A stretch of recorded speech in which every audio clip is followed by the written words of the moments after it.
Bismillahirrahmanirrahim. Assalamualaikum warahmatullahi wabarakatuh. Waalaikumsalam warahmatullahi Warahmatullahi wabarakatuh. wabarakatuh. Tuh. Hamda yuwafi wa yukafi mazidah. Ya Rabbana lakal hamdu wa lakal syukr. Wa lakal mulk kama yanbaghi li jalali wajhikal karim wa azimi sultanik. Allahumma salli wa sallim wa karim wa barik ala nabiyyina wa syafi'ina wa maulana wa qudwatina wa imamina Muhammad wa ala alihi wa sahbihi wa man ittaba'ahum bi ihsanin ila yaumiddin amma ba'du. Sahabatku jamaah Majelis Keluarga Nisa yang dirahmati Allah, alhamdulillah wa syukurillah, segala puji hanya milik Allah yang telah memberikan banyak kenikmatan untuk kita semua, kenikmatan yang tidak mungkin kita bisa hitung, kenikmatan yang paling utama tentu kenikmatan iman dan Islam, hingga saat ini kita bisa hadir dalam majelis ilmu bersama para guru kita dari MKI. Ada Ustaz Dodi Al-Jambari, ada juga Ustaz Ruli Renata. Semoga Allah SWT menjaga para guru kita, dan mudah-mudahan juga Bapak Haikal bisa hadir gabung bersama kita semua untuk sama-sama ngobrol tentang keluarga. Salawat dan salam tentu senantiasa kita aturkan kepada Nabi kita baginda Rasulullah yang menjadi selalu teladan dalam berbagai macam sisi kehidupan, dan salah satunya tentang bagaimana Rasulullah telah mencontohkan sebuah keluarga yang sakinah mawaddah warahmah, sebuah keluarga yang sangat lengkap menjadi panduan kita saat ini. Tentu salawat ini juga kita haturkan untuk keluarga beliau, para sahabatnya, dan juga mudah-mudahan kita termasuk umatnya, dan termasuk orang-orang yang juga istiqamah untuk menjalankan atau menghidupkan sunnah-sunnah dari Nabi kita baginda Rasulullah. Sahabatku yang dimuliakan Allah, di episode kedua tentang bagaimana meregulasi emosi, mudah-mudahan menjadi bagian keberkahan kita di Ramadan ini, karena tentu Ramadan tidak hanya sekedar menahan makan dan haus gitu ya. Karena Rasulullah pun pernah bersabda, tidak ada banyak sekali orang yang tidak mendapatkan sebuah eh, kenikmatan ibadah dan hanya meninggalkan puasa, hanya meninggalkan eh, nahan lapar dan dahaga, tapi tidak ada satu pahala yang didapatkan dari ibadahnya. Bahkan eh, Rasulullah SAW pernah bersabda tentang bagaimana orang yang menjalani puasa dengan iman wa ihtisaban, maka hadiah dari Allah Subhanahu wa taala adalah Allah mengampuni dosa-dosa yang lalu. Dan alhamdulillah guru kita juga Ustaz Dodi Al-Jambari, Ustaz Renata sudah bersama kita semua. Bagaimana para guru, sehat di pagi ini? Alhamdulillah, bibarakatuh. Alhamdulillah, Alhamdulillah. barakallah. Insya Allah kita akan kembali membahas tentang bagaimana keluarga kita ya. Jadi ini karena obrolan yang sangat penuh dengan hikmah inspirasi untuk kita semua. Kita bisa saling sharing juga tentang bagaimana menata diri kita dalam keluarga. Dalam hal ini tetap kita masih membahas Ramadan menjadi salah satu wasilah atau sarana untuk kita bisa mampu meregulasi emosi kita. Karena ada yang hal positif dan negatif tentang emosi kita. Tentu yang kita harus jauhi adalah yang bisa merusak ibadah puasa kita, yaitu emosi-emosi yang justru mengatakan kepada berkurangnya pahala yang Allah sudah siapkan untuk kita. Baik, tafadhol masykurah para guru untuk memulai sebuah kajian atau sebuah obrolan penuh hikmah tentang bagaimana kita kembali menata diri kita dalam meregulasi emosi ini dengan wasilah Ramadan. Baik. Bismillah, salatu wassalamu ala Rasulillah. Assalamualaikum warahmatullahi wabarakatuh. Waalaikumsalam warahmatullahi wabarakatuh. Alhamdulillah. Waalaikumsalam. Alhamdulillahilladzi anzalna sakinata fi qulubil mu'minin walladzi anzalna qur'ana fi qulubil muslimin. Asyhadu an la ilaha illallah wa asyhadu anna Muhammadan abduhu wa rasuluhu la nabi wa rasulullah ba'da. Allahumma salli wa sallim barik ala nabiyina Muhammadin wa ala alihi wa sahbihi wa mawala wala haula wala quwata illa billah amma ba'd. Pagi ini bersyukur adalah bagian dari keniscayaan kita sebagai seorang mukmin terhadap apa yang Allah SWT karuniakan, terlebih kita pagi ini dalam keadaan sehat, panjang umur, diberikan nikmat iman, nikmat Islam, kita bisa bermuwajahah meskipun virtual, dan insya Allah kami berdua akan mencoba membersamai Bapak Ibu dalam banyak hal yang belum selesai di regulasi emosi. Bersama kita sudah ada Coach Ruli, eh, kita selalu berusaha untuk menghadirkan bagaimana cara kami para ayah mengatasi keluarga kami dan ya alhamdulillahnya bisa di-share gitu. Kalau dari saya pribadi, saya banyak belajar dari Ustadz Ruli.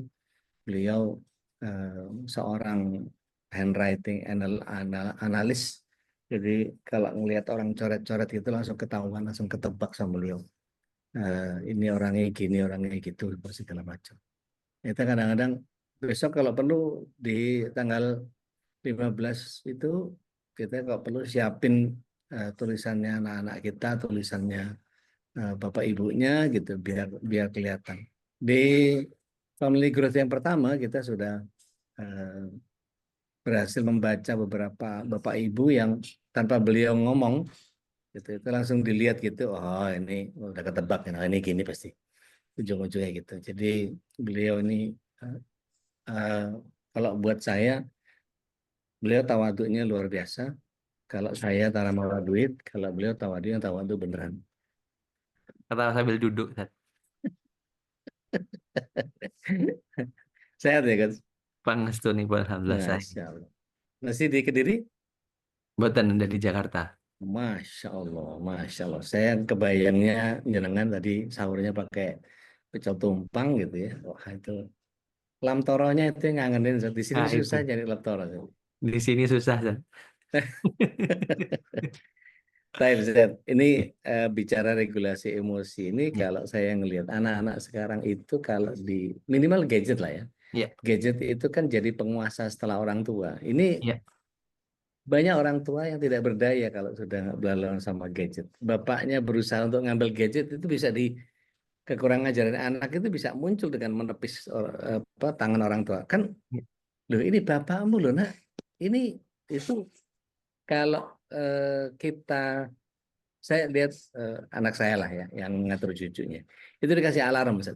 Ya. Begitu alarm, dia langsung taruh, dia langsung mengerjakan sesuatu yang lain. Itu buat saya, wow, luar biasa gitu. Tapi ada yang begitu dikasih tahu, ya nggak mau. Padahal Ya. sebetulnya tinggal membiasakan diri bagaimana eh, nanti sampai jam sekian ya, itu ada yang pakai begitu. Ada yang modelnya kalau dia membuat satu permainan atau nonton itu tayangan tertentu itu sampai batas waktunya itu sudah itu terakhir ya, itu tayangan terakhir dan Hmm. seterusnya. Itu Ya. kalau dilihat dari sisi eh, cara yang paling pas untuk berurusan sama anak-anak itu, apakah memang harus kita kembali kepada konsep yang kita udah pernah bahas tentang apa jenjang-jenjang pemahaman yang kita memang harus Hmm. harus pahami secara Ya. mendasar. Ya. Monggo, Ustaz. Ya, Bismillahirrahmanirrahim. Hibatan iman, teman rahmati Allah Subhanahu wa taala. Semua jamaah MKI hari ini kita perlu bicara tentang gadget. Gadget ini memang cukup cukup tidak pernah ada selesainya. Tidak pernah ada selesainya karena memang semakin ke sini semakin banyak variannya, semakin ke sini semakin banyak, bahkan ada ustadz yang apa namanya mengiklankan ini loh gadget ini bagus untuk perkembangan anak, walaupun sebenarnya gadget ini berbentuk mungkin agak besar kayak tablet gitu. Tapi saya sempat langsung saya DM gitu kan, maksud antum apa, saya bilang gitu kan, maksud antum promo ini apa? Iya Ustadz ini bagus. Saya bilang wah antum agak harus harus ngopi bareng dulu nih, saya bilang gitu. Nah, dalam tanda kutip saya bilang memang hari ini bab gadget ini adalah kita kita benar ya bahwa gadget itu tidak mungkin kita tidak adakan karena memang Ya. juga kebutuhan. Tetapi sebenarnya kebutuhannya di usia berapa ini menjadi penting sebenarnya. Karena kadang-kadang yang seringkali adalah dimunculkan adalah daripada rame, daripada anaknya kemana-mana, mendingan pegang gadget. Ini kan yang selalu menjadi salah satu alasan utama kenapa gadget itu diadakan.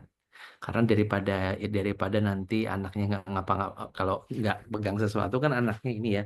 Terus kita juga kadang-kadang udah mati gaya gitu kan, nggak punya kreativitas gitu kan, akhirnya muncul. Nah, pertanyaannya adalah akhirnya apakah ini perlu diregulasi? Ya, jawabannya pasti adalah iya. Kalau saya dari awal sebenarnya kebutuhan gadget anak itu seperti apa?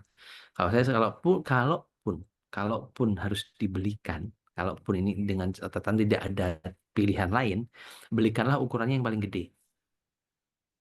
Ini penting. Ini penting dari sini. Kalaupun saya bilang gitu. Tapi kalau bisa yang jangan. Nah, bicara terkait dengan tadi, bagaimana anak-anak meregulasikannya. Kita harus di bawah anak-anak di bawah 7 tahun itu, mereka ngomongnya bukan mereka itu tentang kebiasaan. Jadi yang dibicarakan adalah bagaimana membangun kebiasaan. Regulasi emosinya adalah membangun kebiasaan. Kenapa tadi yang Ustadz Dobi sampaikan, anaknya ayah sama ayahnya diambil, anak-anaknya diginiin, itu jangan-jangan dia lagi nggak ngeh loh itu bapaknya. Karena dia fokus banget, karena di gadget itu, karena bendanya kecil segini, akhirnya kan dia sangat begini kan, dia tuh fokus gini, ketika diambil dia langsung refleks. Nah, Ya, refleks ini yang terjadi kenapa? Karena regulasinya kan pembiasaannya nggak jelas. Nah, memang akhirnya kalau namanya masih anak itu ngomongnya masih pola ngomong pola. Jadi meregulasinya dengan pola. Nah, pola inilah yang sebenarnya hari ini sedang kita dalam Ramadan ini kan sedang di pola ya. Sedang di pola baru. Kalau dalam bahasa Ustadz Dodi selalu kalibrasi. Mengkalibrasi dengan pola baru. Nah, bagaimana hari ini kita itu membuat pola-pola terhadap anak kita. Akhirnya kalau saya bilang berapa lama yang terbaik ya nggak ada, semakin sedikit semakin baik kalau ya, kita mau semakin ya, sedikit semakin baik, tapi bagaimana sekarang itu polanya. Nah, pola itu ingat, namanya pola itu kan kalau kita bikin baju gitu di pola ya ada contohnya. ya, Pola utama itu kan di kita. ya. Ini yang menjadi titik utamanya, jangan sampai pola utamanya yang malah keliru. Ini yang penting banget gitu gitu Ustaz. Kalau bapak ibunya makan sambil pegang gadget, ya jangan marahin anak pegang gadget pada saat makan kan gitu ya. Iya betul betul, itu akan akhirnya akan terjadi ya, ya karena terlihatnya begitu. Dan di sisi lain kayak tadi Sat, kan kalau di sekarang itu ada namanya makan pun harus mindfulness ya. Mindfulness itu kalau makan Sadar jangan penuh. ya sadar apa yang dimakan, sadar apa yang apa namanya, apa yang dimasukkan ke mulut segala macam itu, jangan dengan menonton, walaupun nanti akhirnya makannya tidak terlalu banyak, berbeda dengan makan kalau lagi nonton itu banyak bisa, karena memang nggak sadar. Mindfulness itu harus dilatih seperti meditasi begitu, Zat? Atau eh, sebetulnya kita punya apa istilah potensi untuk bisa sampai kepada itu tanpa harus dilatih. Tanpa sebenarnya gini, ketika dia itu harus sadar ya, kalau ini kan sadar penuh hadir utuh gitu ya tadi. Sadar penuh hadir utuh itu ketika dia menikmati makanannya, dia clear, dia ada dan dia memang ini gitu loh. Itu yang sebenarnya hari ini yang memang kurang terjadi. Kenapa? Karena sekarang itu kalau orang Jawa bilang tuh nyelimur tadi, diselimuri. Hmm. Nah, Ya, diselimur gitu. Banyaknya diselimur, itu yang jadi masalah ketika anak-anak kita itu diselimur. Jadi memang biar biar mau dengan cara dia, kalau mohon maaf ya, kalau lagi nonton pegang gadget dia makan tuh dia nggak sadar loh. ya, Dia nggak, dia cuma disuruh mangap mangap tapi dia nggak sadar ya, gitu loh. Disuruh buka mulut, terus nggak, kadang-kadang nggak dikunyah juga gitu, ya, ditelan suruh telan, karena memang hari ini antara fokusnya ke sini tapi dia juga dengar ya udah gitu aja, yang penting kesenanganku jangan dirubah, jangan diambil. Ini yang menjadi masalah sebenarnya. Nah, di sisi lain, di di gadget itu kan tontonannya kan tayangannya tayangan seperti itu ya. Misalkan tayangan tentang kekerasan, tentang ini. Nah, itu kan mengajarkan emosi tanpa mereka tahu tentang wisdom.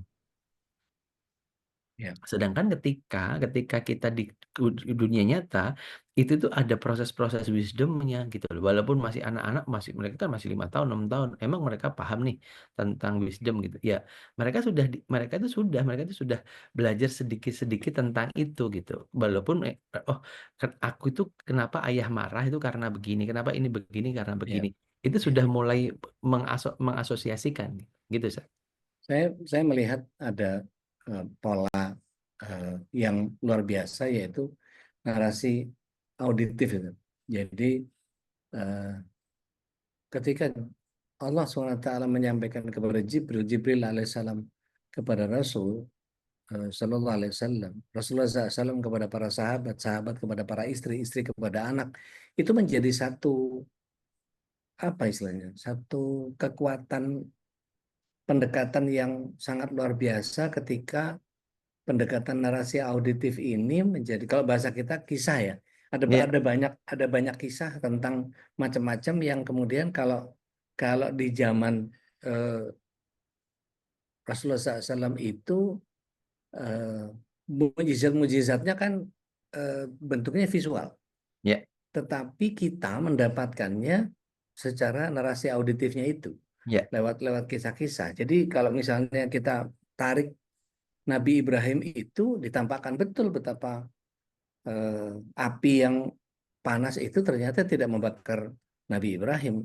ya, Nabi Musa itu belahan lautnya Allah SWT terhadap beliau itu kan sifatnya visual semua. ya, Tetapi alhamdulillahnya Nabi Muhammad SAW itu tidak pernah diberikan sesuatu yang sifatnya visual atau tidak dominan gitu. ya, Tetapi justru Al-Qur'an itu disampaikan dengan narasi auditif, ya, dijelaskan secara verbal, sehingga pendekatannya selalu eh, kognisi. Kalau koreksi ya, saya kalau keliru, Ustaz. Jadi ya, ketika Rasulullah SAW kepengen memberikan satu stimulan, itu biasanya Rasulullah SAW selalu berusaha untuk kalian tahu nggak? Itu kan mancing curiosity kan. ya, Eh, saya nggak tahu pendekatan kisah itu sebegitu, saya ingat betul betapa dulu itu saya senang baca apa namanya, Chicken Soup of Soul, hmm, eh, apa 1001 kisah teladan, apalah segala macam, ya, itu jadi bagian yang eh, rasanya kita mesti hidupkan pola kisah ini yang kemudian membuat orang menjadi tahu makna secara utuhnya seperti apa, tahu bagian kembangannya seperti apa, dan ya. seterusnya. Saya baca kitab itu, Ustaz. Eh, 60 peri hidup sahabat Rasul. Oh, sahabat Rasul. Nah, ini dia nih.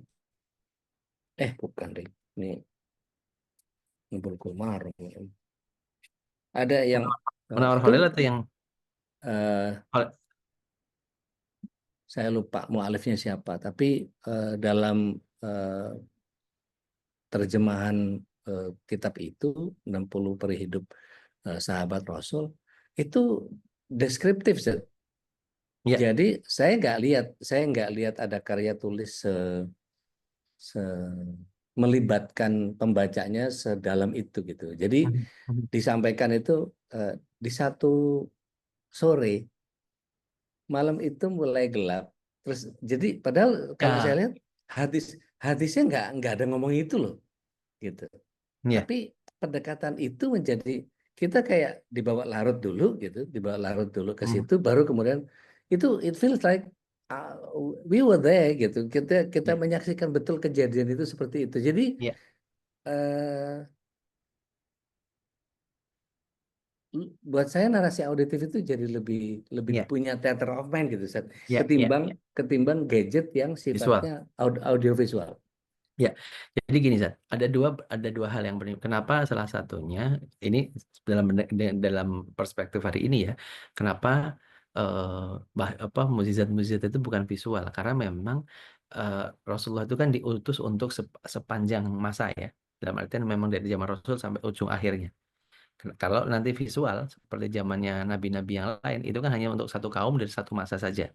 Ya, Makanya akan kehilangan ini nantinya, momen. kehilangan momennya nggak ketemu nanti ini. Nah, di sisi lain ketika berbentuk tadi yang antum sampaikan berbentuknya nanti auditif gitu ya, berbentuk nanti auditif, kenapa itu menjadi ini?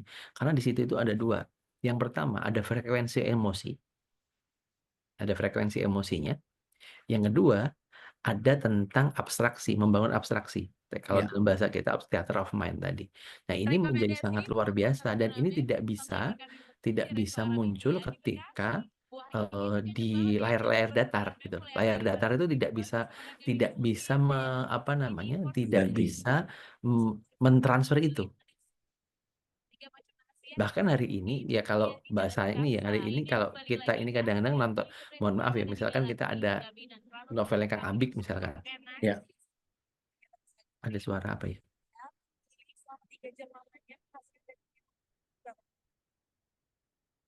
Ada suara ngobrol seperti Oke. Nah, jadi kalau tadi ketika ketika novel Kang Abik misalkan dijadiin film, akhirnya kan jadi turun banget, Sat. Ya, Downgrade-nya luar jebakan biasa. jebakan visualnya jadi Iya, ya kok gini. karena susah, karena menggambarkan ya tadi angin semilir segala macam itu nggak bisa. Padahal di Ya, situ tuh ya. membangun membangun ini tuh ya tadi membangun membangun Theater of mind ya. ya theater of mind bagi anak itu sangat luar biasa sekali. Dan hari ini kekurangan kita adalah kekurangan abstraksi. Sebenarnya kan di situ. Saya jadi Abstraksi itu ingat. maksudnya gini, kita Ya, itu susah membayangkan sesuatu yang abstrak gitu loh. ya, Sesuatu yang nggak nampak. Jadi hari ini itu harus cenderungnya visual. Makanya kayak sekarang itu kalau ditanya, makanya kejadian mungkin Ustaz Dodi berapa kali mention gini, hari ini 10 kali 10 aja nggak bisa. Karena kalau dulu itu kita kan gini, misalkan 7 kali 7, 6 7 kan, ini dijadiin ini, 40, ini berarti 3 kali 3, 9, 49. Kan sederhana, kita itu biasa untuk membayangkan gitu kan. Nah, hari ini enggak gitu. Itu jebakan sebenarnya visual semua. betul, betul. Karena kalau dengan membangun visual akhirnya kemampuan itunya menjadi turun. Ini yang Ya, jadi masalahnya di situ. Nah, ya, apakah kalau tapi kan kalau kalau apa namanya? Kalau gadget itu anak-anak diem ya. Ya gimana nggak diem? Wong dia iya, fokus di situ iya, kok gitu iya. kan. Audio Karena visual fokus itu kan kalau iya, dilihat di surat 16 ayat 78 itu betul-betul jadi platform yang basic banget gitu. betul. Kalau di surat 16:78 itu justru Allah menginginkan kita menghadirkan kesyukuran itu lewat platform itu. Iya, Jadi A'udzubillahi minasyaitonirrajim. Wallahu akhrajakum min butuni ummahatikum la ta'lamuna syai'a. Setiap bayi yang keluar dari perut ibu itu Allah keluarkan, dia nggak tahu apa-apa. Kemudian wa ja'ala iya, lakumus sam'a wal absara wal af'idah la'allakum tashkurun. iya, Diberikan pendengaran, penglihatan dan nurani untuk mereka bisa menghadirkan kesyukuran. Saya jadi ingat beberapa eh, saya saat kecil itu ada yang namanya kita semua kalau yang seumur kayaknya masih ingat tuh butir-butir pasir di laut. hmm, RRI ya kalau nggak salah itu.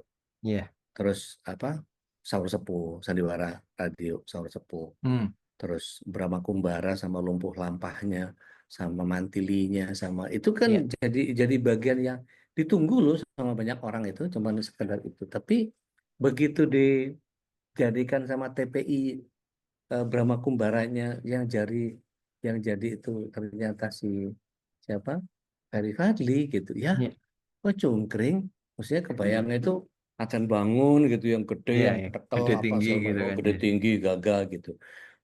Kan kalau ngedengar dari sisi eh, saya karena 12 tahun di radio bikin-bikin begitu tuh bagaimana caranya menghadirkan 4 gajah, 8 helikopter di dalam satu frame tanpa tanpa syuting. Iya, Itu tinggal audionya aja itu langsung kebayang secara visual oleh kita, tapi ya itu tadi otak kanan yang apa namanya mendesain itu, menciptakan itu. Sementara kalau syuting visual itu mesti minimal CGI atau iya, animasi. Kalau itu pasti pasti jelek gitu. Jadi iya, nggak sekuat ketika itu dikisahkan. Itu jadi bagian yang menurut saya kadang-kadang kalau eh, jomplangnya tadi yang jenengan tadi bilang bahwa iya, kalau zaman dulu itu begitu kedengaran angin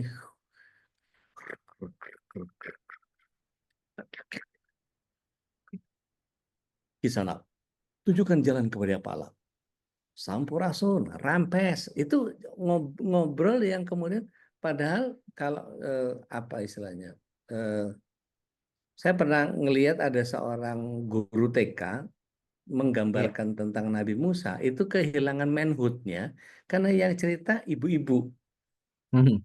Buat saya eh, ini harusnya bapak-bapak yang jadi apa memberikan kisah-kisah para nabi itu jadi heroiknya tuh muncul gitu. Iya, Tapi iya. kalau kalau manhood-nya dibawain sama jadi Nabi Musa itu kan jadi loh kok agak ngondek kan gitu jadinya loh kan jadi nggak teater of mind-nya nggak kayak nggak dapet Iya, Sat. betul, betul, betul, betul. Nah, ini makanya tadi sebenarnya ini nanti kalau dalam regulasi emosi kan tadi ya, emosi itu muncul dari situ. Bagaimana kita itu dari sebenarnya tadi ya, dari frekuensi-frekuensi itu nanti akhirnya nyambung ke kita. Kan kalau di ayat di tadi kan juga langsung pendengaran itu yang pertama kan. Ya. Pendengaran pun yang pertama. Sama aja di pertama karena memang itu yang paling berkembang di awal. Perkembangan di awal itu bagaimana bagaimana kita itu memastikan secara pendengaran mereka mendengarkan sesuatu yang baik dengan emosi yang baik. Ini kan menjadi titik awal sebenarnya. Nah, itu yang tidak didapatkan ketika kita pegang gadget. Nah, pegang gadget kan tidak mendapatkan itu. Akhirnya apa? Semua dijejelin kan? Betul. Dan eh, cepat, Zat. Terlalu cepat. Ya. Kan di ini tuh cepat karena durasi ya. Mereka ada durasi, jadi akhirnya kan cepat sekali ininya. Nah, ini yang jadi sesuatu. Ya kalau kemarin ini nyambung dengan misalkan Ustadz sampaikan, ternyata musik itu mempercepat pembusukan, ya Ya. kan? Berbeda dengan kalimat. Kalimat-kalimat berbeda dengan kalimat-kalimat positif dalam artian bentuknya bukan bukan hanya instrumental ya. Ya. Instrumental itu berbeda, nanti ininya berbeda secara karena frekuensi sebenarnya. Di frekuensi berapa ini menjadi penting. Nah, ini hari ini yang terjadi. Kenapa akhirnya ini penting banget kita lakukan? Kenapa? Karena nanti sebenarnya masalah emosi anak kita banyak banget pengaruhnya dari gadget-gadget kita. Jangankan hanya anak-anak, kita pun juga sama. Dan itu ngerusak Kalau apa? anak-anak tuh, Ngerusak hubungan interpersonalnya interpersonal skillnya si anak jadi berantakan banget itu Zat, kalau ngeliat itu. Kadang-kadang jangankan anak-anak atau yang dewasa aja sama. ya, ya, Kalau saya bilang anak masih belum punya filter, itu kalaupun masih ngomong gitu masih oke lah namanya bocah gitu ya. Lah tapi ya, yang gede-gede gini, ya, yang udah senior-senior gini, ini itu kan lebih parah lagi karena apa? Kita seharusnya sudah punya filter. Lah kalau ternyata kita sendiri belum punya filter, ini kan sesuatu sekali. ya. Apa istilahnya? Fubbing yang Iya, fubbing ya. Nggak iya, bisa lepas dari HP. Bahkan betul. ngobrol sama orang aja masih sambil pegang HP. Nah, itu. Nah, maka di sisi lain akhirnya kan eh ya tadi ini kan menjadi bab yang kalau saya gini, kapan selesainya gitu loh. Kalau saya mau bertanya gini, kapan mulainya, bukan kapan selesainya. Kapan kita mulai menyelesaikannya? Kalau kapan selesainya Ya, nggak akan selesai-selesai karena memang ya, tidak akan dimulai. Tapi bagaimana kita memulainya? Karena apa? Akhirnya detok ini akhirnya menjadi detok emosi, detok semuanya segala macam. Dari satu benda yang seperti ini, yang benda kayak gini itu bisa mendetok banyak hal. Emosi kita bisa didetok, kemudian juga hubungan kita dengan orang lain bisa diperbaiki, kemudian juga hubungan kita dengan Allah apalagi gitu. Karena apa? ya. Akhirnya fokus. Hmm. Jadi fokusnya ke solusinya justru. Betul.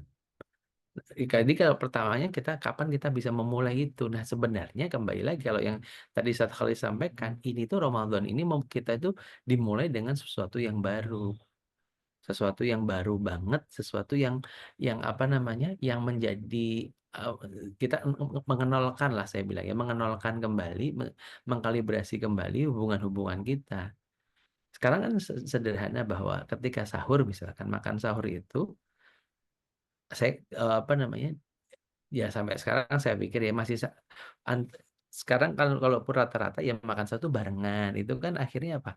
Jadi detok emosi kan. Yang biasanya jarang ngobrol jadi ngobrol. Hmm. Yang jadi Hmm. rusak ketika ada siaran-siaran yang menjadi ini yang misalkan sambil nonton sambil ini itu kan itu Ya. jadi yang ngerusak kan di situ.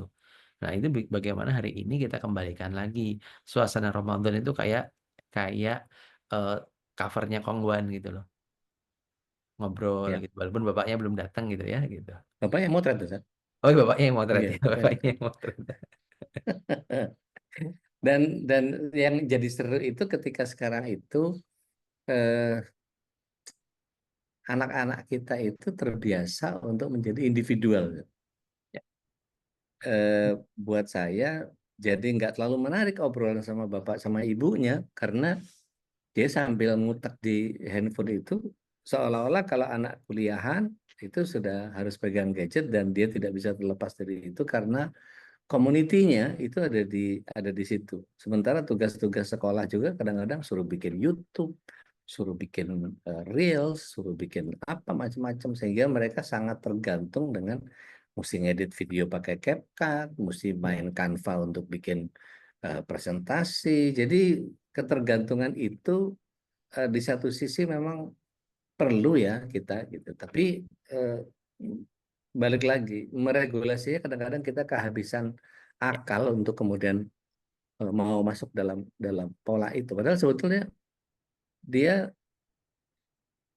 apa istilahnya kalau kalau kita postur pegang gadget itu kan apa generasi menunduk ya. ya, Itu generasi menunduk. Jadi pegangnya gadget gitu. Itu postur postur itu buruk loh Zat, kalau dari sisi ya. Secara saya nggak postural nanti akan jadi. iya kan saya nggak tahu nih para dokter di sini kan pasti tahu ya posisi anak itu kadang-kadang nyendernya itu bukan naruh pinggang tapi naruh punggung Ya, sehingga terjadi lengkungan di apa di L L eh, di lumbar lumbar 3 4 5 itu sakrum sakrum 1 2 itu kadang-kadang dola ekornya itu jadi kepaksa ketekuk ya, karena dia berusaha untuk menikmati pegang dan itu lama Zat. Apa ya, terus menerus dalam waktu yang cukup cukup signifikan gitu. ya.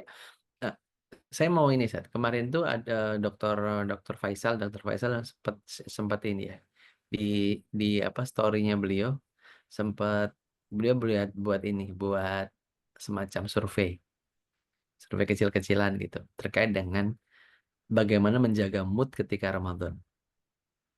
Jadi ada yang Gen X, milenial sama Gen Z gitu kan. Itu beda banget ininya. Beda banget gaya ininya ya. Kalau Gen Gen Gen X itu baca buku, terus ini apa namanya nyari kajian gitu kan. Ya, Kalau nanti gen gen, gen apa namanya milenial itu takjil bor gitu kan, pokoknya nyari takjil segitu ya, gitulah. Tapi ketika sudah ngomong Gen Z, scroll TikTok, nonton drakor, hmm, ininya benar-benar personal sekali gitu loh. ya, Karena itu yang sebagai native-nya mereka sebagai native mereka dibiasakan untuk itu. Kalau di ini lebih Gen X itu caranya sama Gen milenial sama ini beda banget gitu. Nah, ini terjadi apalagi nanti Gen Alpha kalau kita ngomong sekarang anak-anak sekarang kenapa? Karena pembiasaannya tadi. Tadi pembiasaan akhirnya secara posturalnya. Kemudian juga nanti di sisi lain terkait dengan penggunaan apa namanya glasses, kacamata kayak gitu kan akhirnya banyak hal yang terjadi. Apalagi itu yang nampak saya bilang, yang nampak, yang susah itu ya, kan nggak nampak. ya, Contohnya tadi emosi itu kan nggak kelihatan, betul, bentuk betul. barangnya nggak kelihatan, Dan cara ngambil keputusannya juga berantakan terus itu kan. sangat karena tadi sebenarnya Kak, karena tadi dia terpengaruhi banget oleh hal-hal yang sifatnya tadi visual. Ya kenapa ya self harm itu sekarang itu kan saya di dalam 2 hari ini saya tuh udah ngalamin eh, eh, 3 hari maaf kebalik dalam 3 hari ini saya ada 2 self harm yang terjadi. Itu saya bilang, waduh, ini tambah ke sini tambah banyak ya yang terjadi gitu ya. Ya, Walaupun makin ya saya makin bilang makin parah dan aneh-aneh ya. betul. Apalagi ini bulan puasa ya. Maksud saya berarti apa? Bulan puasa yang harusnya penuh perhatian dan kehangatan dari keluarga berarti itu tidak muncul. Saya pernah cerita ke antum nggak? Anda lagi khutbah Ya. Jumat, Jumat kemarin nih. Hmm. Tiba-tiba selesai Jumatan, turun, turun Jumatan biasa ngobrol sama ini kan sama jamaah sama panitia Ya. masjid sama orang DKM. Itu bisa-bisanya salah satu jamaah itu yang agak kritis sama. Ya. Kan kita nggak boleh ngasih tahu jamaah yang melakukan sesuatu dengan ucapan kita. Kalau mereka berisik Ya. pun, pun kita nggak boleh. Ya. Di sebelah saya itu main judi slot Zat, ketika antum khotbah. Hah? Kan nggak ngomong. Nah itu. Jadi boleh nggak anak tegur itu Zat? Karena secara hukum kan nggak boleh. Ya. Dia main judi slot loh. Itu maksiatnya parah banget gitu. Khotib gitu ya, lagi khotbah, ini main judi di HP-nya gitu. Itu gimana? Langsung agak kaget mau nyari hukumnya.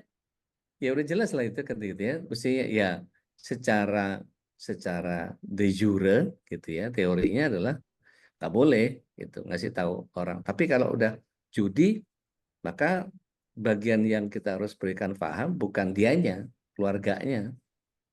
Saya bilang ini mesti didudukkan ke bapaknya. Kenalin kan anaknya siapa? Yuk kita samperin ke rumahnya, kita ngobrol. Jadi salah satunya kenapa, Ustaz? Karena seringkali kita itu jatuh di dehaunya. Sering saya bilang bahwa nggak boleh ngomong. Berarti kan kalau pakai kan selalu gitu. Kan nggak boleh ngomong. Pegang HP kan aku scroll nggak ngomong. Ya, ya, Nah, ini kan ya. jadi salah kaprah. Jadi salah Kacau. kaprahnya di situ. Nah, kalau saya pernah pernah waktu itu gini saat ke DKM saya sempat ngomong begini, gampang udah kasih aja alat jamming saya bilang jadi kalau di masjid itu terutama lagi Jumat jammingnya diaktifin Ya, udah itu langsung ya, HP-nya semua off semua ya. tuh saya bilang gitu. Kan nggak bisa dipakai semua kan online semua kan. Saya bilang udah kalau Masalahnya beli jammernya ini kalau enggak provider agak susah. ya itu aja. Sebenarnya saya bilang jammer aja sudah saya bilang gitu. Oh bener juga Sat ya. Iya karena kita itu dalilnya sifatnya ini kan ini kuratifnya ya saya bilang ini Ya, ya, kuratifnya. ya, Tetapi bahwa ternyata tadi itu jebakan hawa kan Sat. Jebakan ya, bahwa kalau kalau ini kan logikanya gini. Kalau khutbah itu kan nggak boleh ngomong, nggak boleh ini. Kan aku pegang HP, aku kan diem. ya. Nggak ada salah dong. Salahnya di mana? Lah, ini kan logik tapi kayak salah kaprah gitu loh. Ini sama kayak iblis waktu disuruh sujud sama Adam, dia nggak mau karena hanya menyembah Allah. Ya, secara logika Sat, itu betul. Tapi keliru kan gitu kan? Karena apa? Ada standar dasarnya yang keliru. Apa standar dasarnya adalah bahwa kita itu harus mematuhi perintah Allah. Nah, ini kan berarti saya bilang ada logika falasi, ada kesalahan Ya, logika di ya, sini. Nah, ya. di sini terjadi karena salah satunya tadi. Karena memang, nah ini nyambung sebenarnya ini kan jadi sambungan yang nggak ada habisnya gitu loh. Nah, pertanyaannya akhirnya kembali lagi, kapan kita memulai menyelesaikan ini? Ya. Bukan mempertanyakan ini kan, tapi kapan kita memulainya menyelesaikan ini? Dan kalau kita mau para orang tua sih Hmm. lebih khususnya gitu buat saya membiasakan berpikir positif, mengatur apa namanya alur em, penggunaan gadget itu menjadi bagian yang menjadi sangat luar biasa. Karena kalau misalnya bicara tentang subliminal message saja gitu, Ya, bicara tentang contoh, kenapa anak umur 4 tahun kok bisa ngelempar remote ke kakaknya, padahal tontonannya cuma Tom and Jerry. Loh, justru Tom and Jerry itu ngajarin kita berantem ya. ya, Yang dibom, yang diketok pakai 100 kilo, yang ya. diledakkan ya. Itu kan secara secara visual memang kartun sih. Tapi sadis-sadis loh. Dulu tuh ada, Dan di situ iya, nggak tadi di situ itu tidak ada emosinya. ya, Yang jadi ini kan muatan emosi dari itu kan nggak ada. Jadi dia itu dan tadi kecepatan ya saya bilang kecepatan gambar itu kan cepat sekali. Saya bilang kita tuh segerak-geraknya cepatnya kita sejalan itu kan ya gitu ya. Orang tua itu kalau ngomong ya kan bisa nggak kan ya bagaimanapun ya Ustaz udah di film ya di film itu kan ada durasi iya, nanti ada omongannya harus cuma segini ininya cuma iya, segini ini kan dipotong-potong di cut baik di ini yang penting kan fragmen-fragmennya dapat gitu aja kan ini harusnya kisahnya panjang cuma diobrolin sedikit harusnya dapat gitu aja karena nanti iya. kalau dibiarin ini bisa berpuluh episode beratus episode nanti kan begitu kalau dibiarkan seperti biasa nah Di, ini di film itu saya menemukan ada beberapa pesan hmm, yang memang betul jebakan visual, tetapi kalau dikemas untuk pola membangkitkan eh, imajinasi otak kanan itu sangat kuat tuh Zat, sebetulnya tuh, Zat. Jadi saya pernah nonton Tamu dari Jakarta. Itu cerita tentang Ayu Azhari yang jadi pelacur gitu. Dia datang ke satu wilayah di daerah Jawa gitu. Tapi tidak ada kata-kata bahwa dia adalah seorang pelacur yang apa. Jadi latar belakang itu nggak ada.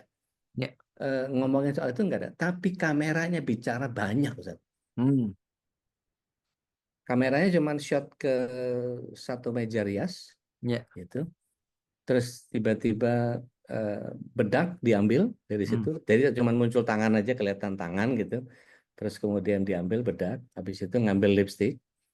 Terus dia buka laci. Nah, di laci itu ada foto yang dirobek bagian cowoknya. Hmm, Tapi masih di situ potongannya. ya, ada kondom bertebaran. Hmm. Itu buat saya, wow, ini saya jadi ingat beberapa sutradara yang punya kekuatan visual itu ingin memberikan satu apa namanya, satu narasi yang meaningful ketika Ya, hanya dalam satu frame bicara itu. Dan ya, itu saya coba gunakan pada saat saya bikin koreografi buat iklan-iklan yang sutradaranya sutradara bule semua rata-rata gitu. ya, Kalau nggak Singapura, Australia, Swedia gitu. Saya ya, selalu berusaha untuk menerjemahkan. Oke, di eh, kalau mau lihat storyboardnya itu mau gambar yang mana? Oke, begitu gambar yang ini, saya selalu tanya ke si sutradaranya, pakai kamera yang mana? ya, Kamera dari mana? Pakai dolly atau track apa segala macam. Jadi saya nanyanya ke detail apa yang dia ingin dapatkan gambarnya itu. Terus saya tanya ke dia, mau gambar besar atau gambar kecil? Mau pergerakannya runut atau mau dibikin slow mo apa segala macam. Saudaranya sampai geleng-geleng gitu. Anda ini ngatur saya atau enggak. Saya kepengen membuat satu tampak visual yang betul clear as unit. Anda butuhkan apa, saya akan persembahkan itu. Karena saya yang punya punya gerakan, saya punya koreografi dan saya tahu betul kalau itu dilihat dari atas menjadi beda sama kalau view-nya dari depan. rock dari bawah juga beda. Pakai dolly atau dia di track mundur dan seterusnya. Saya harus buat koreografi yang betul-betul spesifik untuk pesan yang cuman mungkin 1, 2, 3 Ya, detik, tapi ya memang harus dapat gambar itu. ya, Baru dia bilang, I agree with you. Iya ya memang tugas saya untuk itu, bukan cuma sekedar nyanyi-nyanyi bikin gerakan yang nggak jelas itu gitu. Jadi ya, ketika ketika melihat itu saya ingat kalau jenengan kenal mungkin Mas Roy Genggam, ya, fotografer. Itu kalau dia sudah berpuisi dengan fotonya, wah itu buat saya kalau bahasa dulu itu gila keren banget gitu. Kalau sekarang ya, Masya Allah, ya, Tabarakallah gitu begitu ngeliat ya, itu satu satu foto itu kalau ditulis jadi puisi itu puisi foto. Jadi gimana ngejelasin itu ya? Saya susah. Tapi maksud saya gitu. Kapan-kapan kita ngobrol sama Mas Roy, dia bisa berpuisi dengan satu visual dengan kan dia tuh seneng gajah. Jadi kadang-kadang narok ya, narok apa namanya narok gajah kecil dari apa namanya eh, kemasan tusuk gigi, terus dia kasih apa segala macam yang buat kita nggak kepikir ke situ, tapi begitu ya, beliau jadikan itu sebagai sebuah objek visual, itu ternyata bisa juga loh buat buat apa namanya mengangkat apa namanya imajinasi otak kanan itu ya, jadi luar luar biasa juga, Ustaz. ya. Jadi yang tadi disampaikan ya. Tapi itu kan kalau saya mau tapinya gini, itu bisa ini ketika layarnya besar. Hmm. Ya, Ya, ya, ya. itu Kalau bisa. udah, Tapi iya, kalau layarnya udah harus besar. kecil, iya. Kalau udah Kecil nggak kecil, bisa, iya, nggak bisa. benar, benar, benar. Dan itu yang saya bilang tadi. Jadi ketika makanya kalau film-film layar lebar gitu ya ditonton di gadget itu berbeda jadinya. Iya, Pesannya iya. jadi berbeda dengan ketika pesannya di layar yang lebih lebih besar. Emosinya nggak kebaca, Ustaz. Nggak. Nah ini sebenarnya Karena lirikan lirikan mata apa apa istilahnya itu detail bombastic ya di side eye, detailnya. oh, itu sangat sangat masya Allah. Ya, inilah Ya, ya. sebenarnya kenapa saya bilang tadi sebenarnya kalau kita bicara untuk dalam konteks anak meregulasi emosi ini di situ tuh masalahnya tuh di situ. Apakah manfaatnya nggak ada? Ya ada kalau ngomong manfaatnya ada, Hmm, ya hmm. ada. Tapi manfaatnya dengan kerusakan yang ditimbulkan kan kita harus Ya, banyak kan compare dong, mudaratnya. kan harus compare dong. Jadi jangan sampai akhirnya kita nggak compare itu gitu loh. Makanya kembali lagi bahwa oh bagus kok, iya bagus di satu sisi iya. Tetapi ketika kita dalam konteks yang lebih besar, ya misalkan sedang saya bilang kami di tempat kami itu HP digunakan untuk para penghafal Quran untuk apa? Untuk murojaah kan anak kalau membawa nggak bawa dulu zaman dulu ada MP3, MP4 ya. Ya, Zaman ya, sekarang kan juga ah nggak inilah sekarang harus beli daripada harus beli lagi ya udah gunain aja handphone. ya. Ya gunain handphone apa di Alasan kepraktisannya masuk. iya betul. Jadi tapi kan kembali lagi regulasinya kan ada di kita. Nah, meregulasi inilah dengan tadi saya bilang berarti pembiasaan. ngomong pembiasaan menjadi sangat penting karena kita ini hidup dari kebiasaan. Makanya muncullah ada nama Atomic Habit misalkan. Ya. Muncullah buku-buku tentang ini, nanti tentang ini. Kenapa? Bagaimana membangun kebiasaan. Nah, bangun kebiasaan itu nanti salah satunya adalah bagaimana kita membangun emosi juga gitu loh. Ini membangun emosi-emosi positif yang harus dimunculkan agar nanti tidak ya efek negatifnya tidak terlalu banyak lah saya bilang gitu. Jadi ya kita tidak bisa menghilangkan 100%, tapi bagaimana kita membuatnya menjadi lebih baik gitu. Itu menurut saya menjadi penting sekali. Insya Allah. Ustaz Khalis, di kalangan sahabat MKI ini mungkin yang pengen gabung ngomongin soal ini kayaknya bakal banyak nih, karena apa istilahnya bahasan ini kan gue banget gitu sebagai orang tua gitu. Apa yang ditemukan saya nggak tahu apakah Dokter Ulin atau siapa gitu yang pernah punya singgungan-singgungan. Saya nggak tahu. Dokter Vicky dengan anak-anak yang sunat kemarin itu ada permasalahan-permasalahan dengan itu nggak? Apakah ada anak-anak yang sambil disunat sambil main game misalnya, atau terus dia sambil nonton itu, apakah ada temuan-temuan begitu? Nah, ini perlu ditanya juga ke sahabat MK ini, Ustaz Khalis. Baik, Ustaz. Masya Allah ya, memang gadget ini menjadi hal yang di satu sisi memang ada manfaatnya tadi yang disebutkan oleh Ustaz dulu, tapi kalau dilihat dengan madorotnya mungkin bisa jadi lebih banyak ya. Tergantung tentang usia dan bagaimana pemanfaatannya. Kalau tadi saya menangkap beberapa obrolan dari para guru kita ini, kita memang sebagai orang tua miskin aktivitas ya. Aktivitas yang di luar gadget itu. Misalkan ketika anak sudah happy dengan gadgetnya, kita harusnya kan menawarkan satu aktivitas lain yang sebagai alternatif dan anak juga suka gitu ya. Dan saya terus terang ketika ingin coba masuk ke lingkungan anak saya yang laki-laki yang sedang main gadget gitu ya, saya ingin coba gitu kan, coba main, jadi ikut terlibat, pengen tahu sensasinya, tapi nggak dapat Sat. Karena saya nggak suka dengan game gitu, apa gitu ya, ini saya coba main game terus kalah melulu gitu, hanya untuk membuat bonding aja. Setelah itu saya ingin tahu why-nya apa gitu ya, dengan cara seperti itu gitu ya, tapi tetap saya tidak menemukan apa namanya kesukaan dengan itu gitu. Dan akhirnya memang ketika anak memberikan gitu ya, argumen, kan ini untuk jeda aja karena ini udah menghafal Quran, jadi istilahnya punya excuse dia, sudah murojaah, sudah ziyadah, ini banyak nih ayah nih, Ya. agak mumet nih, biar untuk sebagai jeda ini eh, kasihlah waktu untuk sedikit main game. Akhirnya saya Refreshment. apa namanya, ya udah, beda dengan istri saya yang sangat ketat, kamu hanya main game di hari Sabtu Ahad gitu kan. Kalau saya agak sedikit longgar, ya udah, tapi kompensasinya nanti kamu setoran apa ziyadahnya banyak ya ke ayah gitu. Jadi ya itu akhirnya memang saya termasuk kalah, tidak tahu, tidak bisa mencari apa ya, apa Ya. namanya, aktivitas yang sehappy itu gitu Ustaz. Karena ketika dia bergaul dengan teman-teman lingkungan juga, ya lagi-lagi gitu kan, banyak juga anak-anak yang kemudian akhirnya ketika main di lapangan, sambil ada yang bawa gadget juga, bawa handphonenya, yang mungkin lebih dibebaskan oleh orang tuanya untuk bawa handphone gitu.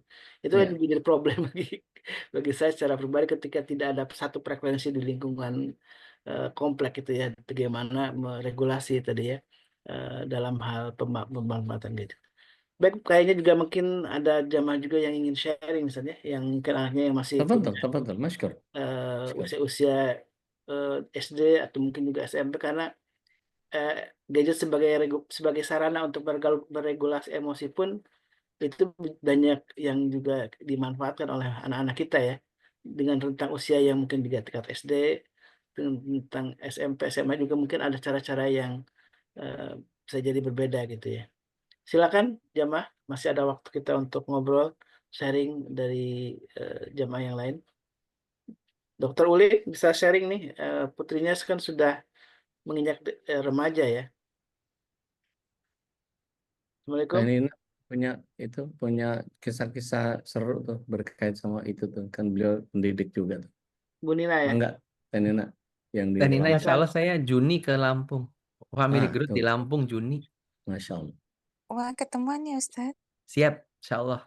Alhamdulillah. Silakan Bu Di Nina. Bandung, Mei di Bandung. Bandung mana Bandung? Bandung banyak nih. Hadir. Hadir. Juni ya, Mei ya, bulan Mei ya. Juni Iya. tandain dulu kalendernya.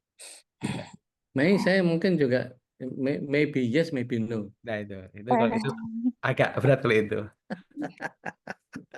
Taninda, mangga kalau mau ada yang mau di-share berkait sama apa yang kita bahas. Ya. Bismillah. Assalamualaikum warahmatullahi wabarakatuh. Waalaikumsalam warahmatullahi wabarakatuh. Iya, setuju dengan Ustadz Ruli bahwa ini Ramadan saatnya mengubah pola kebiasaan. Kan orang yang nggak yang merokok juga bisa tuh berhenti rokok Ya, selama siang gitu ya. Mestinya itu seperti sholat kan punya sayapnya ya. Sholat rawatib itu ada qobliyahnya, ada ba'diyahnya. Maka kebiasaan-kebiasaan baik, praktik-praktik baik yang kita biasakan di bulan Ramadan juga semoga ada sayapnya. Ada di bulan Sya'ban kemarin, kemudian di bulan-bulan Syawal barangkali gitu dan seterusnya di 11 bulan yang lainnya. Karena kan harusnya Ramadan ini training center ya, gitu. Nah, yang namanya training center kan ada hal yang dimudahkan. Katanya kan setannya dibelenggu ya. Kalau kita kayak naik sepeda itu ada learning gear-nya gitu. Nah, itu kita dibantu dengan ditiadakannya pengaruh buruk namanya learning center, namanya training center. Nanti barangkali agak lebih susah, tetapi bukan berarti praktik baik yang sudah dilakukan di bulan Ramadan ini, kemudian begitu takbir berkumandang selesai sudah bubar jalan itu kan sayang. Seperti perempuan pemintal yang perempuan mengurai, pemintal yang mengurai menggugurkan kembali. lagi ya, mengurai kembali. Insya Allah kita dengan ilmu tidak seperti itu. Iya, pada hal tentang visual itu memang untuk anak-anak menjadi apa ya teaching aids paling yang paling manjur gitu. Yang perlu diwaspadai adalah itu kecepatan gerakannya, Ya. tidak membuat tidak membuat apa tumbuhnya dalam otak mereka kemampuan untuk memaknai, itu kemampuan untuk memaknai sehingga kecepatan gerakan itu menjadi penghalang dari mind growth-nya mereka gitu. Nah, saya cerita pengalaman saja anak saya kecilnya itu bacanya komik itu kan ada banyak visual ya, tapi dengan kecepatan sesuai kecepatan dia gitu ya, sesuai dengan kecepatannya buka gitu kan sesuai. Gitu. Nah, besar sedikit di usia dia 5 tahun, 6 tahun gitu di usia SD, mulai SD. Anak saya SD-nya kelas 5. Jadi di usia 6 tahun gitu sudah kelas 2 SD, ditantang sama abahnya, masa komik aja bacaannya gitu. Ayo pindah ke buku yang apa lebih banyak bacaannya. Itulah kami mungkin didengar Allah ya, apa namanya harapannya. Nah, sejak itu dia bacaannya betul-betul novel yang setidaknya 300 halaman gitu. Dan kami yang kewalahan karena dia kan bacanya bahasa Inggris ya. Dia kan punya keterbatasan dalam bahasa Indonesia. Jadi bacaannya bahasa Inggris, jajannya di Kinokuniya. Jajannya di Kinokuniya. Nah, begitu Agak boros Lebaran, ya. nah, ya itu. Begitu Lebaran, aku nggak mau beli baju, aku belinya buku aja. Terus tapi kan dengan keterbatasan dana, saya bilang, tapi seharga baju aja ya. Ya, tapi berapa katanya gitu. Kan kebayang harga buku di Kinokuniya itu. Nah, itu sampai kami harus ngerem. Sampai kami harus ngerem karena dia begitu di kendaraan baru sampai rumah bukunya sudah selesai gitu. Bukunya sudah Sama banget selesai. teh, sama banget. Dia bilang, kok udah selesai? Kan udah selesai. Aduh, saya bilang, belinya belum ini. Belinya belum. Nah, iya rasanya nafas kita masih tersengal ya dia udah nagih lagi Ya. ke Kinokuniya. Tapi sekarang Masya Allah, Alhamdulillah yang saya syukuri adalah dia kemudian membaca buku-buku lamanya itu dengan mindfulness yang lebih dalam gitu. Eh, em, Masya Allah Bunda ya, ini buku-buku yang aku dulu beli itu, dulu aku baca terus selesai sudah gitu. Tapi sekarang aku baca dengan mindfulness, apa namanya, gainingnya beda katanya gitu, gainingnya beda gitu. Mungkin dengan apa matangnya pertimbangan dengan sudah tumbuhnya Allah bekalkan pada mereka equipment untuk berpikirnya, maka pemahaman bacaan yang sama dengan level apa kematangan yang berbeda ternyata gainingnya bisa berbeda gitu. Itu yang artinya material yang sama itu bisa difahami dengan cara kedalaman yang berbeda oleh anak yang sama gitu, oleh anak yang sama. Dulu misalnya nih, anak saya nonton, dia kan bacanya Detektif Conan. Oh Ya, ya. Eh, keren. Nah, hari Minggu itu nggak mau diajak karena ada di Indosiar ada Conan. filmnya. Iya, ada filmnya Detektif Conan. Dia ngeliat nih ada sebuah episode di TV. Aku tahu ini di buku kesekian, aku dijilid kesekian halaman kesekian. Dia cari bukunya keluar. Oh iya, tuh kan Bu ini di sini gitu. Jadi dia Wow. menghubungkan data. Oh, aku Hmm. tahu ini episode ini ada di buku kesekian, dijilid kesekian, di halaman kesekian. Nah, maksud saya adalah bahwa anak itu bertumbuh gitu kalau diberi ruang untuk bertumbuh pemahamannya. Tapi kalau ruang itu dihabiskan oleh gerakan visual yang cepat, Ya, maka pertumbuhannya itu juga akan dikorupsi oleh pergerakan yang cepat tadi karena mereka berusaha mengimbangi gambar itu kan. ya, Berusaha mengimbangi gambar yang bergerak. Maka mungkin kalaupun masih mau menggunakan kartun itu pilih yang gerakannya tidak terlalu cepat. Itu ada gerakan maksimal dari apa visual itu sehingga tetap masih memberikan pertumbuhan yang sehat dari pemahaman dia. Itu barangkali begitu, Ustaz. Wallahu Masya a'lam. Allah. Her. Syukran jazakumullah khair.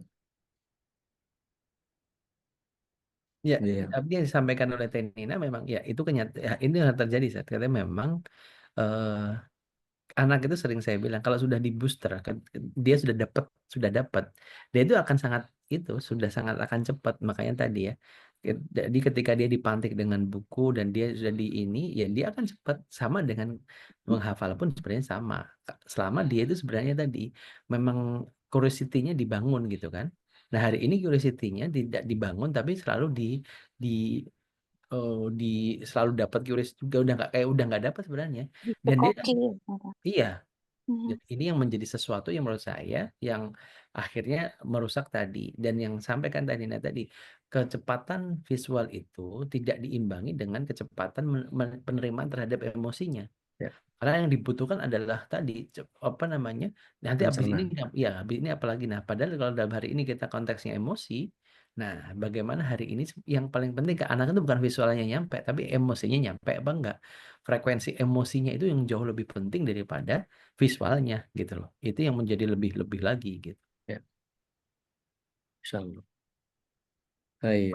Kalau saya Ustaz Anas, bertanya ke ini, Ustaz, soal Ya. budaya yang disampaikan oleh Bunda Nina ya, itu apakah mungkin bisa ditanamkan di usia-usia yang sudah katakanlah SMP SMA gitu ya. Ketika di usia anak-anak itu memang tidak ada budaya itu, apalagi mungkin orang tuanya malah nggak suka dengan membaca itu, apakah problem masa kecil itu akan terus terbawa sampai usia remaja dan dewasa gitu. Membangun kebiasaan baru di usia remaja, di usia di atas, jangankan di atas remaja ya, di atas 7 tahun dengan di bawah 7 tahun itu berbeda sekali. ya, Karena di sisi lain eh, kognitifnya kan sudah berkembang. Mereka perlu why. Kalau anak kecil itu kan nggak perlu why, perlunya seneng. ya, Anak-anak kecil itu di, disediain buku-buku itu kan mereka senang aja kan. Ya, ya, mereka bukan karena kenapa saya harus baca buku enggak. Terus ketika mereka sudah senang, mereka semakin besar mereka udah nanti kalau begini aku butuh ini aku butuh ini. Jadi mereka sendiri yang akhirnya kebangun kan. Nah bagaimana kalau sudah dewasa misalkan mohon maaf kita lah ya kita misalkan apakah kita seneng nggak ya masih seneng nggak ya atau kita bagaimana membangun kebiasaan itu, ini kan membangun sesuatu yang baru dari sesuatu yang nggak ada, berarti satu perlu perlu why yang kuat kenapa saya harus baca. Apalagi dengan sekarang adanya ChatGPT. Saya itu kadang-kadang ada orang dibilang, itu si paling GPT itu segala macam ngambil di ChatGPT. Kenapa? Nggak mau baca, nggak mau menganalisis, maunya udahlah jadi satu aja lah. Jadi Ya. sudah bentuknya udah kapsul gitu kan. Paling di dalamnya mau ininya sekian persen apa kan, kalau di kapsul itu kan ada komposisi yang kita nggak tahu ya, kalau mungkin apoteker yang lebih tahu. Kita sekarang kan pengennya gitu, udahlah pengen jadi aja, pengen cepet aja. Tapi Nggak tanpa mau prosesnya. prosesnya. Iya. Nah ini berarti kan akhirnya tadi membangunnya ini bisa nggak? Bisa. Kalau dibilang bisa nggak bisa, bisa. Kenapa? Otak kita itu neuroplasticity-nya gede. Kita itu bisa berubah kapanpun kita. Karena sama Allah itu bedanya dengan apa namanya? Dengan hewan. Otaknya hewan itu otak yang istilahnya cuma linear saja ya, cuma gini gini gini karena ngomongnya insting. Tapi hewan aja dilatih bisa gitu kan. Memungkinkan apalagi manusia. Manusia itu kapanpun mau berubah bisa asal mau. Tapi sebelum mau itu sadar dulu. Nah, mampu itu di paling belakang kan. Sadar mau mampu kan gitu kan. Membangun kesadaran ini yang paling penting sebenarnya. Dan otomatis bangun kesadaran itu dari dialog-dialog. Dialog-dialog keimanan. Nah, itu membangun ini yang nah berarti akhirnya apa? Membangun dialog keimanan itu berarti kan kitanya harus hadir. Nah, ini yang menjadi sesuatu yang perlu dan hadir di dialog itu yang paling ini sebenarnya adalah bagaimana kita mengendalikan emosi kita terhadap anak.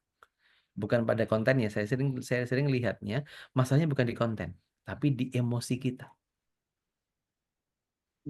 Di emosi kita terhadap anak ketika dialog itu. Karena apa? Kita juga ingin memasukkan kebenaran. Kadang-kadang dengan cara kadang-kadang itu udah nggak ini, sudah nggak apa namanya, sudah nggak eh, pengen cepat gitu, pengen cepat. Harusnya cepat gini, ini bisa nih, harusnya bisa nih. Ya. Kenapa? Kita menggunakan perspektif kita, menggunakan ekspektasi kita. Itu yang jadi sering masalah tuh di situ. Gitu. Baik. Ini perspektif saya, mungkin perspektif Ustaz Dodi dan Teh Nina berbeda. Silakan. Ya, ketika kita paham bahwa jebakan-jebakan visual itu begitu mengganggu, buat saya menganalogi film Saur Sepuh yang megah itu, terus kemudian begitu diturunkan menjadi very friendly-nya naik burung yang besar itu, terus ternyata burungnya visualisasinya Aneh, nggak iya, aneh. itu kan jadi apa sih ini nggak jelas banget gitu, orang udah Kayak ngebayanginnya. mengkhianati imajinasi kita ya Ustaz. Iya, itu jadi aduh kok jadi fail gitu jadi kadang-kadang ya terlepas daripada unsur produksinya juga makan biaya juga gitu kan, pembuatan film dan seterusnya. Tapi buat saya ketika bicara tadi, saya jadi relate bahwa Jamaah Islamiyah Al-Baghdadi dan Al-Qurdoba itu kalau kita baca beberapa temuannya, satu kampus ada 7 perpustakaan itu kan, wow, apa namanya, minat bacanya itu kan luar biasa banget gitu. Tapi karena sekarang kita udah digempur sama gadget ya, sorry itu saya bahwa kita harus menghadirkan literatur itu sebagai sebuah cara untuk kemudian oke, pegang gadget tapi yang dibuka adalah, nah itu bagian yang kemudian jadi lebih live, jadi lebih apa namanya, lebih ada obrolan. Nah obrolan itu kan emosi. Kalau kita berhadapan sama sesuatu yang nggak ada keterlibatan emosi, maka tadi saya bilang ini akan merusak apa namanya, interpersonal skill-nya gitu. Disuruh ngomong nggak berani, disuruh maju nge-MC nggak berani, suruh suruh apa namanya, buka acara nggak berani. Padahal sebetulnya semua orang punya skill itu gitu, tinggal tinggal diolah. Potensinya ada. Iya, gitu. Gitu Ustaz Olis. Ya, Baik, Masya Allah, tabarakallah. Eh, masih ada waktu besok ya kita ngobrol lagi nih, Ustaz. Insya Itu Allah. ada fenomena ini juga, Ustaz. ChatGPT jadi ikut mereplace, menggantikan peran mungkin orang tua atau malah ibu ayah gitu, karena ternyata bisa diajak ngobrol, dialog lebih beringas lagi, lebih apa namanya, berbobot lagi, jangan-jangan gitu kan. Bahkan sekarang yang lebih parah itu gini Ustaz, Afwan.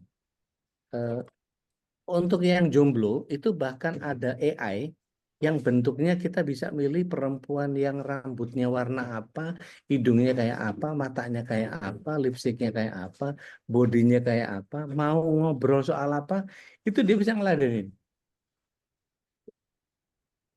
Itu kan jadi lah, kok jadi interaksinya sama robot ya? Kok bukan sama apa namanya? Jadi nggak mau berinteraksi sama manusianya gitu. Ah, nanti yang kemarin mungkin kita perlu ini tentang GAG syndrome ya. Nanti besok bisa di ini. Karena ini akhirnya nyambung banyak hal. Karena nanti eh, hari ini tuh jadi ini banget lah. Bahkan kalau sekarang itu saya sering banget kalau ketemu anak-anak muda itu, Om, saya itu gejala saya itu ini. Kalau kata ChatGPT saya itu begini. Jadi ngadepin gini-gini semua pakai ChatGPT, pakai AI, pakai Copilot, ChatGPT, pakai segala macam ini. Nah, itu yang saya bilang hari ini. Lupa bahwa emosi dan wise itu berdekatan gitu loh. Ya. Dari sini yang perlu perlu hati-hati, hati-hati banget kitanya. Jadi mungkin nanti kita perlu bahas bedah inilah khusus terhadap itu nanti. Masya Allah, iya. Masih ada besok, insya Allah kita akan lebih bahas detail lagi, Ustaz. Mudah-mudahan panjang umur kita. Dan hati-hati ini udah Ramadan udah 10 hari pertama, 10 hari kedua itu biasanya Krusial. agak ini nih, agak baik karena sudah kayak udah biasa. Nah, udah biasa, udah merasa bahwa gini-gini aja kok. Ini nanti perlu kita ini hati-hati nih, jamaah semuanya. Jebakan-jebakan 10 kedua ini gitu bilang gitu. Baik. Kita butuh booster lagi nih dari para guru kita. Mudah-mudahan Ramadan kali ini tetap menjadi Ramadan terbaik kita ya. Amin, amin. Karena obrolan tentang bagaimana meregulasi emosi sungguhnya menjadi sebuah pesan penting bagaimana kita memanfaatkan Ramadan ini untuk sebagai tazkiyatun nufus ya, untuk menyucikan diri. Karena orang yang sudah terregulasi emosinya tentu punya tadi mindfulness ya, kekhusyuan yang luar biasa dalam berbagai hal, dalam tadarusnya, dalam sholatnya, dalam berpuasanya, dan menemukan makna dalam puasa itu yang paling penting yang juga harus kita tanamkan terhadap anak-anak kita, walaupun mungkin usianya masih belia gitu ya, tapi berusaha mengajak anak untuk sebagai teman dialog iman itu penting sekali, karena itulah yang akan membekas terhadap diri anak-anak kita, dan tentu berharap bahwa Ramadan mereka lebih baik dari kita yang dulu masih kecil gitu ya. Ramadan mereka lebih merasakan apa namanya, rasanya bagaimana Ramadan itu meninggalkan bekas yang eh, apa namanya, bukan hanya sekedar kesenangan berbuka puasa gitu ya, tapi juga ada sebuah kesenangan lain yang diambil hikmahnya menjadi bekal bagi mereka untuk menjadi tumbuh lebih baik lagi. Jazakallah khairan Ustaz Wakadzalik. Badruli yang sudah Barakallah. bersama kita, dan juga Bunda Nina yang dari Lampung. Mudah-mudahan kita masih bisa besok ngobrol lagi tentang bagaimana memanfaatkan kita untuk kebaikan kita, karena Ya. ingat mungkin dengan sebuah sabda Nabi yang eh, berpuasa dengan iman dan wahtisaban itu menjadi sebuah panduan sehingga kita mendapatkan ampunan dari Allah Subhanahu wa taala. Baik, Allah, mudah-mudahan kita kembali berjumpa besok hari dan tetap kita istiqamahkan untuk kebaikan-kebaikan, dan jangan lupakan kita akan berjumpa dengan para guru kita di tanggal 15-16 di hari Sabtu Ahad ya. Full dari pagi, kita dari jam 8 sudah berkumpul, dari jam 9 insya Allah akan kita mulai sesi bersama guru kita bagaimana menemukan DNA keluarga kita, kemudian ada sesi konsultasi, bahkan ya di sesi siangnya ada sesi konsultasi kesehatan dengan Dokter Ulin dan juga eh, dokter ada Dokter Piki juga insya Allah. Kemudian juga Dokter Sarah ya, kalau nggak salah juga ikut digabung dengan kita untuk menemani para jemaah gitu yang ingin konsultasi tentang kesehatan gigi dan kesehatan yang lainnya. Juga ada konsultasi tentang ruqyah, ada juga konsultasi dengan Ustaz Hasan Bisri, dan juga konsultasi tentang anak dan keluarga, tentang pasangan bersama Ustaz Ruli Renata dan Ustaz Dodal Jamari. Barakallahu fikum, mudah-mudahan ini bagian kita untuk terus memperbaiki Ramadan kita, dan salah satunya dengan kita mengikuti sanlat Ramadan. Silakan untuk menghubungi Bunda Nadia atau Bunda Darmi ya, yang belum daftar karena kuotanya terbatas. Kita akan insya Allah akan makin perbaiki Ramadan kita menjadi Ramadan terbaik kita. Kita tutup dengan doa kafaratul majlis. Subhanakallahumma وبحمدك أشهد أن لا إله إلا أنت أستغفرك وأتوب إليك. Alhamdulillah, hadana wa iyyakum. Assalamualaikum warahmatullahi wabarakatuh. Waalaikumsalam warahmatullahi wabarakatuh. اللهم ارحمنا بالقرآن